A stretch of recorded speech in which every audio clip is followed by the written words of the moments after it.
I'd like to show you the proper way of using the Angle Pro angle gauge. Knife blade angles range from 13 to 21 degrees. For example, German knives tend to be from 18 to 21 degrees. Japanese knives tend to be from 13 to 16 degrees. So I'm going to show you how to use the angle gauge. If you're right-handed, you want to hold the angle gauge with your left hand and have 21 degrees to the left, going to 13 degrees on the right.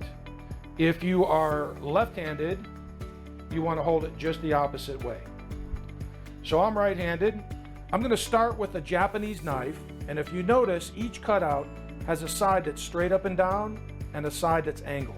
What you want to do is take your blade and put it flat against the side that's straight up and down, and then you're just going to slide the blade down, and if it goes into the hole, that means it's not the correct angle.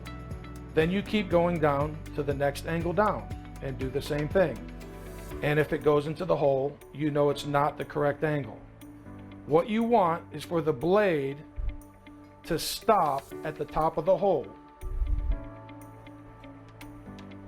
So you can see it's just going barely into the hole there. It's just going into the hole there. And it's stopping right at the top of the hole. So now I know this blade is at 13 degrees. We're now going to take the German knife and do the same exact thing.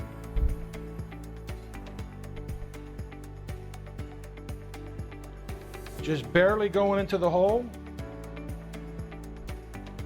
and it's stopping right at the top of 20. So this knife is at 20 degrees.